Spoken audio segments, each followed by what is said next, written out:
Welcome, ladies and gentlemen, to a replay casted by Colin. And Zdra. And today we have oGsMC and StarTails Bomber. MC starting in the upper right-hand corner as the blue Protoss, and StarTails Bomber starting in the left-hand corner as the red Terran. And we have Crossfire SC, a replay produced during DreamHack Summer 11's quarterfinals. This map is large, long, and very dangerous when battling inside of the choke points that are located in the middle. And that is a common problem for a lot of Protoss, because Terrans have a tendency to go tanks on this map. We'll see if Bomber goes with that or sticks with the common bio that is seen by most Terrans against Protoss. Yeah, and we do have a pylon going down. Everything looks pretty standard right now, so there probably won't be any cheese. We don't know that for sure, but hopefully there won't.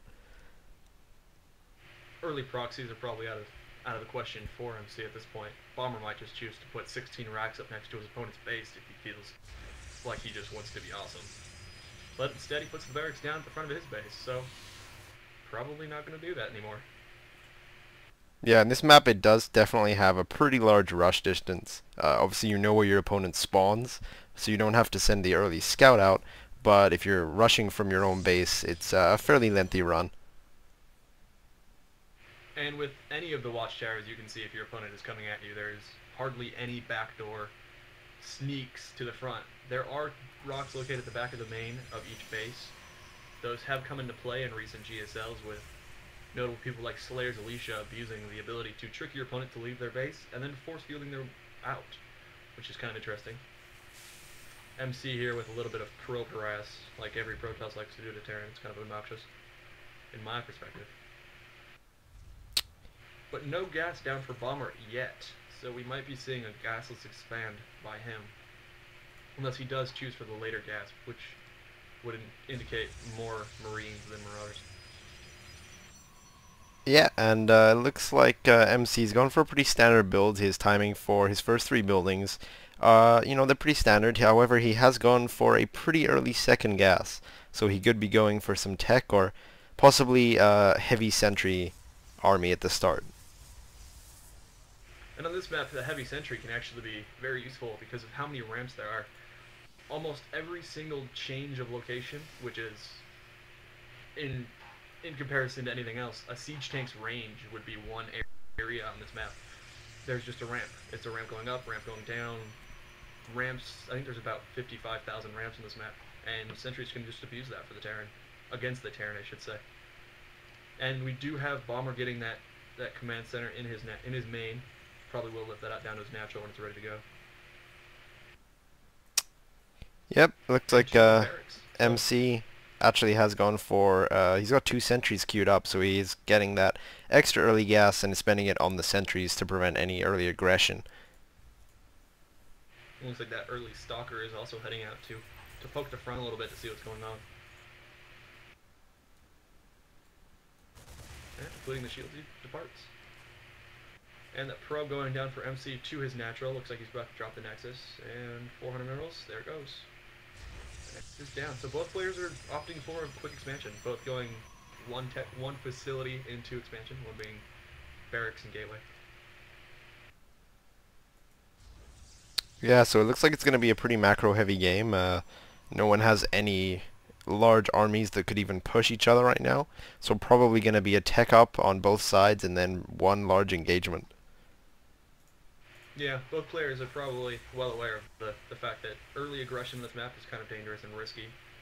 Having some sort of 2 racks pressure won't work very well on a map that almost forces the Protoss to go sentry and nullify anything that the Terran can do. And there we go, that command center from Bomber is landing. Yep, and a bunker going up, so it looks like he just wants to be safe behind it and play smart. Now MC does have a probe at the tower close to Bomber, so he does know if any early aggression is going to be coming from those ramps. So he will be able to prepare for that. And that stalker now knows the bunker is going up, so he probably expects Bomber to be defensive here. And behind that, MC is getting his second and third gateway. Yeah, his factory actually has just finished on Bomber's side, So if he starts going possibly Hellions or tanks, but he has put up a starport as well, so it looks like he probably isn't going to be going for heavy tanks. Looks like fast reactor medevacs at this point. Just wants to be ahead of his opponent in tech and able to use those medevacs to abuse the early Protoss aggression. But it looks like MC is coming across the map with, looks like 8 sentries. Yeah, 8 sentries with the 1 stalker already there, and a pylon going up at the watchtower, which will allow him to be right outside of his opponent's base with whatever he wants to do. And Bomber behind this getting another bunker. I think he expects some sort of aggression out of his Korean counterpart. Yeah, no, I can't honestly see the sentries being able to break 2 bunkers unless there is a lot of zealots with them, but it looks like it's mainly a stalker sentry army. And he just wants to keep the SCVs from being able to repair the bunkers. That being one of the most incredible things you can do against an early push bias. A Protoss is just repairing the bunkers forever, abusing the range. But Bomber does hold. MC probably didn't expect this second bunker, nor that many units when he pushed. So just poke the front, and behind it he is getting a robo. Yeah, and he definitely held that without losing much on the side of SCVs or any of his Marines and Marauders, but did deplete a lot of the sentries' energies, or energy, but I mean there's going to be a lot less force fields, but he did pull those sentries back, so they will have time to regenerate that energy that they lost. Yeah, and MC is also getting his 3rd and 4th gas, so it looks like he's going to be gas heavy at some point, and the Twilight Council does go down for MC. Bomber choosing to stick with a Marauder heavy army, getting 2 tech labs and having 1 producing Marines with the medevacs coming as well.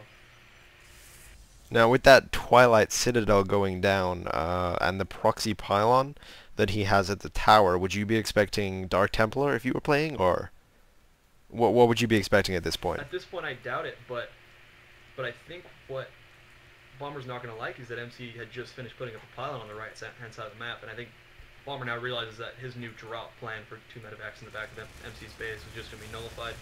So he drops and takes out the pylon. MC reacts by putting units at both drop locations, and Bomber chooses to retreat now that he's no longer a secret. Now he does have 2 more medevacs coming up on the right side as well. Yeah, and could be going for some aggression.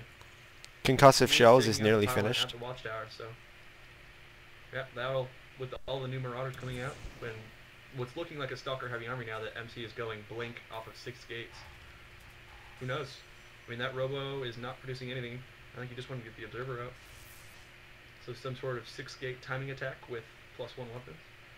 Yeah, it looks like those medevacs have been forced to go to the side. He does know they're there, so his army is pretty well positioned to defend the mineral lines. So he probably will not even bother with this drop. Bomber will probably go back to his base and save those men's lives. Oh, but it looks like he might be just dropping short of MC's base, going for 4 medevacs worth of units for a drop. Or yeah. a early pressure at the front. That is a lot of men, and one of the medevacs hasn't even dropped its load, so... Yeah, now it empties, 5 more Marauders, now at the watchtower taking out that. Supply blocking MC for now, but probably